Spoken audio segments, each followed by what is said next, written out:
It's early spring, which means the leeks are in season. So I'm just chopping the ends and tops off of the leeks, and then I like to slice them up in rounds and break them apart with my fingers because the leeks are usually really sandy and kind of dirty inside. So you want to slice them first and then rinse them really well under cold water before you use them.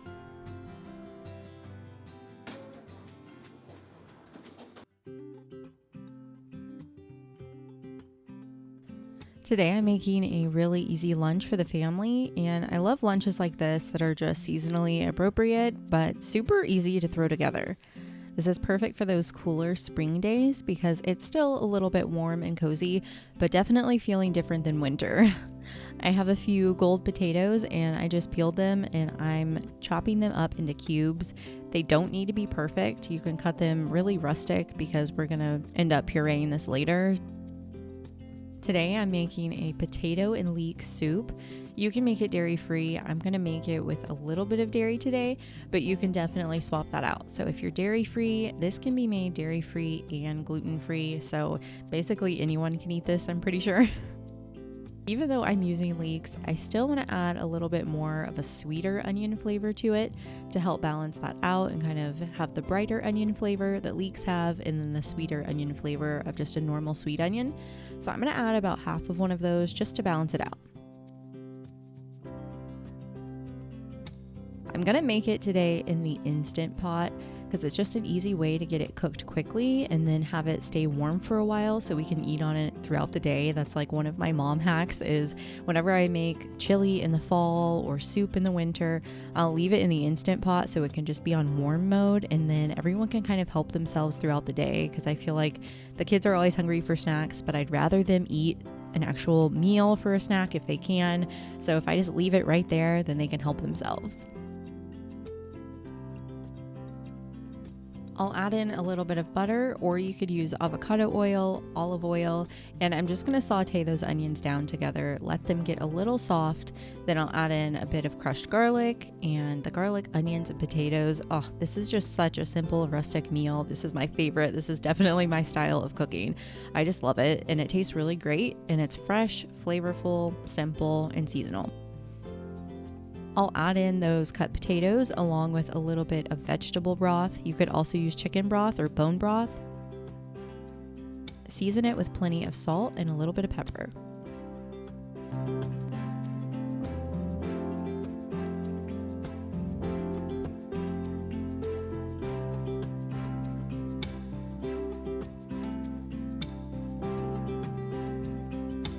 I'll let this pressure cook for about 10 minutes on high pressure, and then after that, I'll finish off the soup.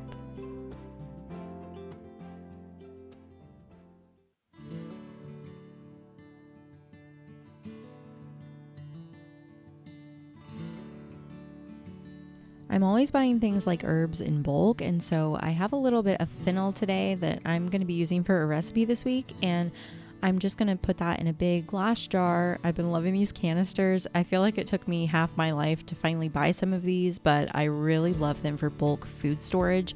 So I'm just putting some of these bulk herbs. I like to buy Frontier Co-op. It's an organic herb company, and they have tons of great herbs. I just stored some of those in there, and I'll be using that later on this week.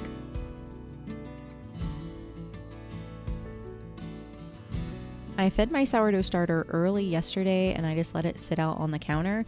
So now I have some good sourdough discard to work with. This is basically just unfed starter, so it's been sitting out long enough that it's risen and fallen. So now I have sourdough discard I can use in my recipe, and then I'll feed my starter after that and be able to put it back in the fridge. Right now I'm making a recipe I'm so excited about. My kids and family are just obsessed with these.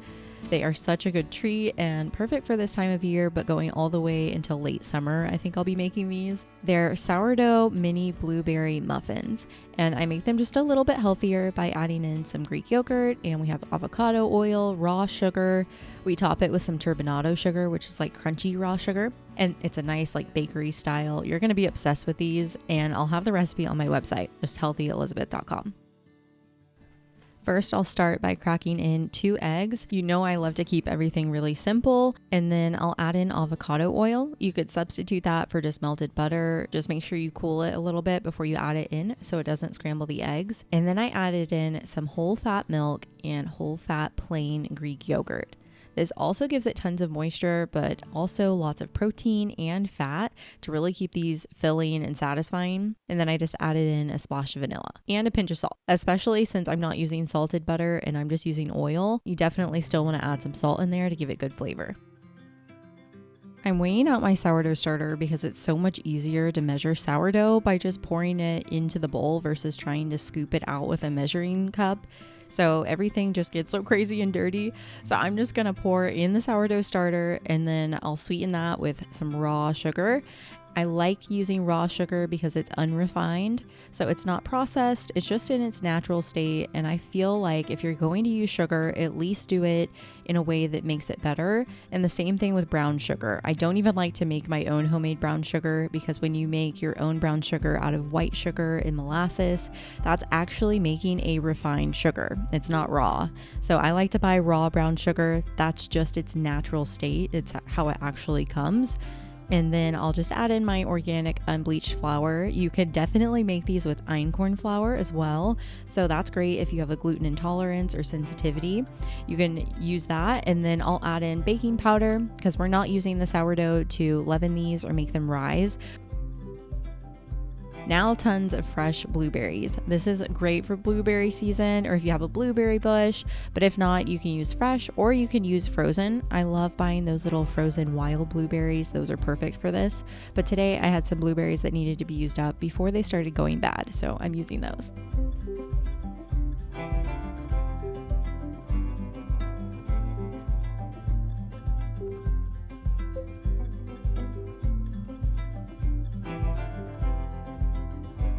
Then I'll just stir it together until it's just combined. You definitely never want to overmix muffins or you'll get a tough interior instead of that nice and fluffy muffin.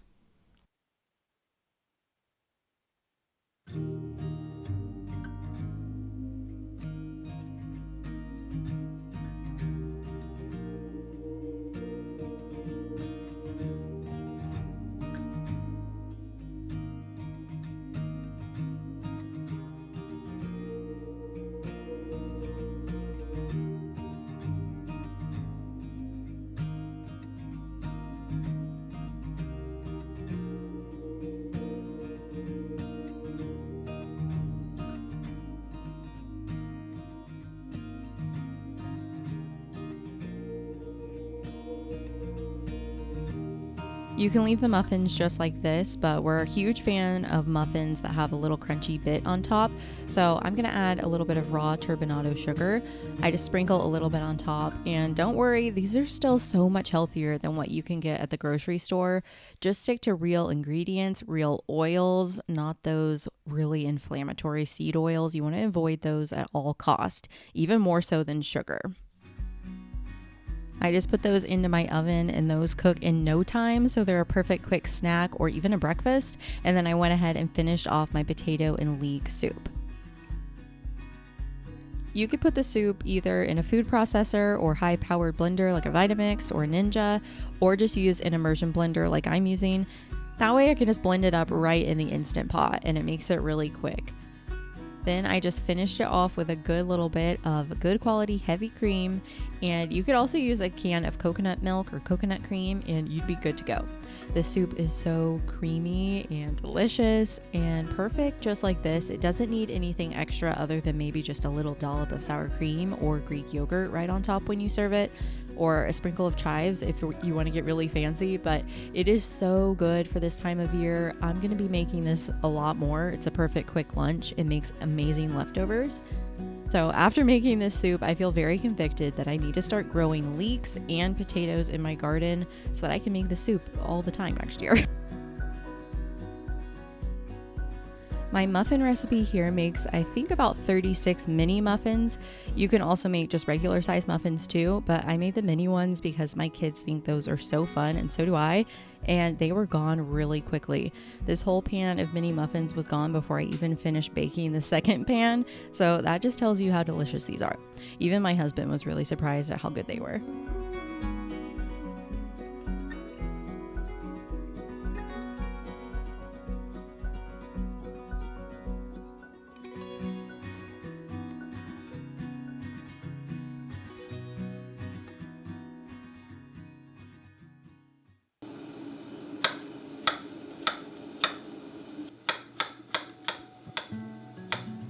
Dinner tonight is something a little bit different that I don't necessarily do all the time, but that we love and definitely enjoy. And since we're in Lent right now and trying to fast from meat, I'm just getting a little more creative in the kitchen. So I'm starting out with a bit of olive oil and butter in a skillet, and that's one of my favorite combos. I love to combine them. And we're going to be making a seafood and mushroom pasta tonight. Really simple, and I'm using gluten-free brown rice pasta. It's spaghetti noodles from Jovial brand, if you can find those. They're amazing. And I have 1 pound of mushrooms that I sliced up and cleaned just by wiping them off. And I'm putting those in the oil, and we're going to let them get really cooked down and nice and brown. And while that happens, I'll boil the pasta. I always like to heavily salt my pasta water with sea salt, and then I'll add in a little bit of either avocado oil or olive oil just so my noodles don't stick together. And I just keep tossing my mushrooms a little bit just so that they're evenly browning, and we want to cook out all the water that those mushrooms like to hold on to.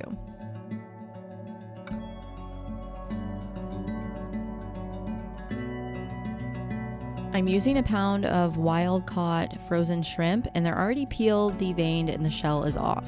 So when the pasta is about done cooking and has about 3 or 4 minutes left, I'll put in the whole bag of frozen shrimp, and the pasta finishes cooking with the shrimp. So they're both perfectly cooked, and then we can just drain it off together. And everything can go into that light mushroom sauce.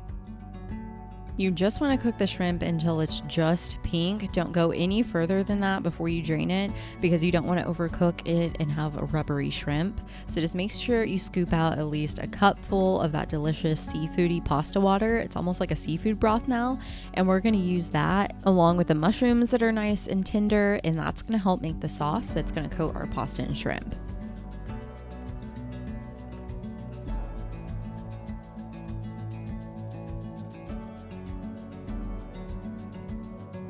I'll season with some salt and a good amount of pepper, then I'll squeeze in a juice of a lemon.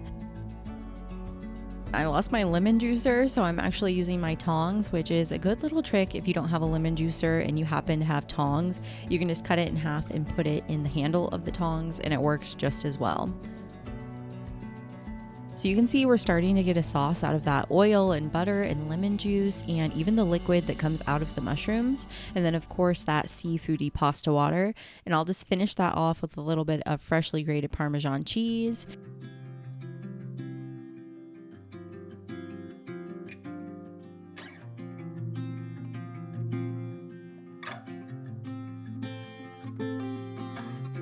I'll add the pasta and the shrimp into the sauce, and I'll toss everything together until it's well coated.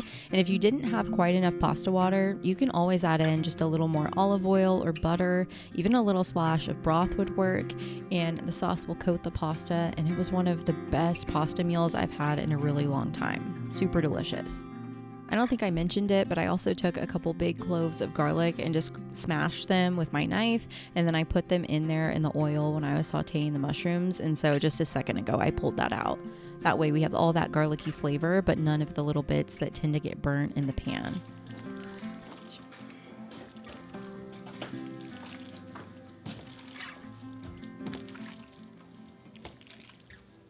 Now to top this pasta, I just added a little bit more fresh Parmesan right to the pasta in the skillet, which I'm going to serve this meal in. And then I took some fresh basil that I just started growing again on my windowsill, and now I'm just chopping that up and making it kind of a coarse chop because I want to be able to see it and taste it really well, along with just a little bit of parsley I had left in the fridge.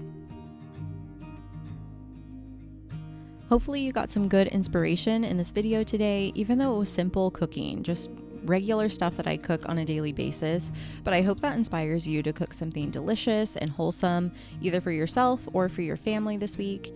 And don't forget, these recipes from today's video are at healthyelizabeth.com, and I'll see you again soon.